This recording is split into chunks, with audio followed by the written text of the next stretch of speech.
대통령이 초대 대통령이 된 거 모르는 사람은 정말 한 명도 없잖아요. 네. 작가님이 아실 정도면 대한민국 국민 모두가 아는 거예요.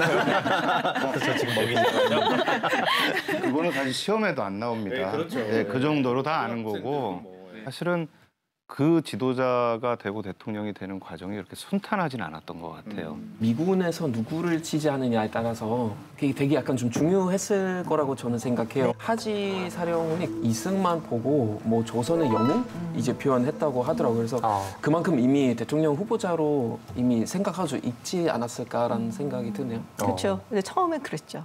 그리고 그런 말도 했죠. 뭐 김구 선생은 스튜에 넣는 소금 정도 같은 존재다. 뭐 이렇게 이야기를 했고. 근데 요리할 때 소금 진짜 중요하잖아요. 간안 맞으면 맛이 없는데 그게 어떤 식인 거예요? 진짜 하찮다는 거예요? 아니면 진짜 중요하다는 거예요? 중요해서 필요하기는 한데 스튜는 아닌 거죠. 당시에 사실 남한에서는 사회주의가 어떻게 보면 약간 시대 조류를 끌고 가는 그런 환경이었기 때문에 이 환경을 좀 바꾸고 또 미군정에 대한 지지를 보낼 수 있도록 대중들을 설득할 수 있는 인물이 누가 있을까 했는데 이승만 박사가 가장 적임자다라고 판단을 했죠. 그런데 왜 그렇게 판단을 했냐? 첫 번째로는 이제 뭐니 해도 미국에서 오랫동안 있었잖아요. 그렇죠. 프린스턴 대학교에서 박사학위를 받고 그러니까 아무래도 친미적인 성향을 가지고 있다라는 것이 있고 그 맥아더 장군이 또 그렇게 지지를 해줬어요. 반공 이 부분에 있어서 서로가 뜻이 맞았던 것 같고 조선인민공화국 우리가 인공이라고 보통 얘기를 하는데 한 3분의 2 정도가 좌익 인사들이었어요. 근데 거기서 또 주석 자리를 맡아달라고 이 이승만 선생님들이 얘기를 하니까 좌익에서도 실망이 있나 보다라고 판단을 했고 그리고 마지막으로는 이제 양녕대군의 후손이다. 그래서 조선 왕조의 후계자다. 양녕대군은 그 세종대왕의 형. 네. 그러니까 그래서 이제 궁금증을. 아니 근데 그 생각해 보면 거의 뭐 혈연에다가 학연에다가 지연에다가 심지어 이제 사상까지도 미국이 너무나도 잘 맞는 그런 최고의 적임자였다고 또 볼 수 있겠네요. 미군정 쪽에서는 이승만이 이런 생각이나 여러 가지 활동 면에서 분명히 큰 역할을 할 것이다. 거의 국빈급 대우를 해요. 들어왔을 때도 조선호텔 스위트룸 3개를 빌려가지고 하고 2천만 원 정도, 그러니까 지금 돈으로는 거의 환산이 안 되는 정도의 엄청난 액수예요. 그중에 반을 이승만 대통령한테 딱 띄어서 몰빵에 가까운 정도네요. 그러니까 다른 조직에는요 10만 원, 20만 원 이렇게 주는데요. 이승만 대통령만 1,000만 원을 딱 띄워줬어요. 100배를 준 거네요. 그렇죠. 폭적인 지원이 있었군요. 네. 김구 선생은 받은 국민당에서 받은 돈, 그 돈을 못 갖고 들어왔어요. 돈이 없었어요. 그래서. 국민당은 저 중국에서 받은 거 가지고 오지 못해 너무 돈이 차별대우를 없었어요. 했군요. 근데 이게 좀 반전이 있어요. 계속 이승만 박사를 미군정이 지지를 한 거냐? 그렇지가 않습니다.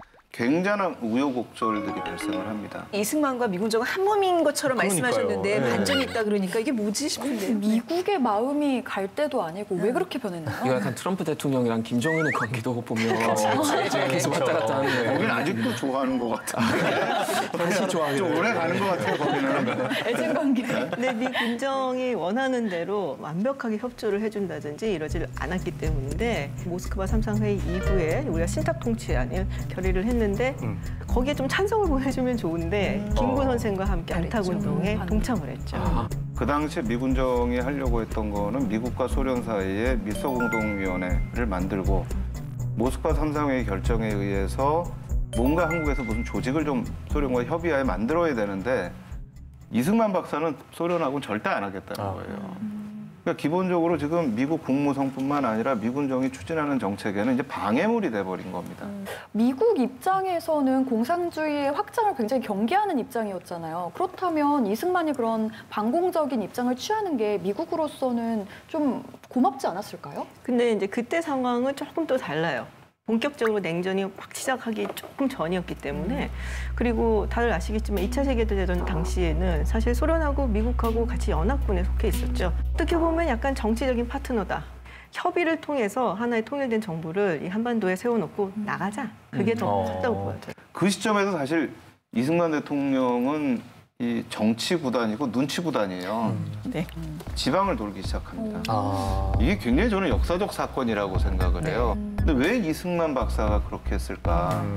식민지 시기에 미국에 있으면서 미국 정치를 봤다. 맞아요. 우리 지금 여기 아까 처음에 말씀하셨던 정치 지도자들 중에 누구도 근대 정치를 경험한 사람이 없습니다.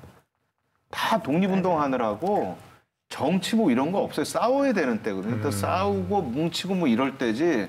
근데 미국에 있어 보면 분명히 알아요. 아, 이 근대는 성을 통해서 하는데 유권자 수를 가지고 한다. 그러니까 지방에 있는 유권자가 얼마나 중요한 건가. 지방의 건전지부나 인민위원회로 쭉 깔려 있는 상태에서 이승만 박사가 돌면서 운동장의 기울기를 바꿔놓는 거예요. 정치공학의 달인이에요. 그렇죠. 그러게요. 왜 정치인이라고 하면 그 당시에는 서울에서만 활동할 줄 알았는데 직접 내 앞에서 와서 연설을 하고 그래서 더 뭔가 영향력이 커지지 않았을까. 정치인 저는- 만나본 적 있어요? 저 유세하는 거요? 그냥 가서 악수 한 번 하면은 마음이 달라져요. 그 악수하는 게 뭐 달라요? 달라요. 선생님? 진짜 어떻게 다른 거예요? 굉장히 진짜? 욕하던 사람인데도 좋은 사람 같아요. 그렇잖아요. 누구 만나서 이렇게 악수 딱 하잖아요. 네. 그럼 그 다음에 다른 사람 만났을 때 딱 나오는 얘기가 내가 그 사람 좀 아는데 이렇게 돼요. 그렇게 돼요. 악수 한 번 하면. 그러니까 이승만은 지금 그걸 한 거예요, 지방 다니면서. 현대 유세 방법을 그 당시에 야. 쓴 거네요. 서울에서는 또 미국과 소련이 이제 합작해가지고 정부를 뭐 만들자라는 그런 논의가 있는 와중에 이제 이승만 박사는 지방을 돌면서 자신의 세력을 자꾸만 이렇게 확장해 나가고 반공주의를 퍼뜨리니까 또 미군의 입장에서는 아무래도 많이 신경이 쓰이겠어요. 기본적으로 어쨌든 미국과 소련은 빨리 나가고 싶었던 거죠. 그러기 위해서는 미국과 소련이 서로 대화를 하고 타협을 해야 되는데 이승만 박사가 그걸 방해하는 사람이 돼버린 거예요. 그러니까 이제 미국의 입장에서는 소련도 받아들일 수 있는 그런 지도자가 필요한 거예요. 소련한테 함부로 안 하는 기조였는데 네, 이승만이 네. 자꾸 반소하니까 좀 불편했겠네요. 걸리는 거죠. 여기서 네. 우리가 빨리 한국으로 가야 되느니 여기서 자꾸 뭐 반소 반공하니까 이게 뭐지, 이게. 걸리적거리는 장애물인데 이렇게 생각을 하는 그러니까 거죠. 이승만에 대한 미군정의 그 입장을 한마디로 표현하면 좀 그렇지. 그랬겠네요.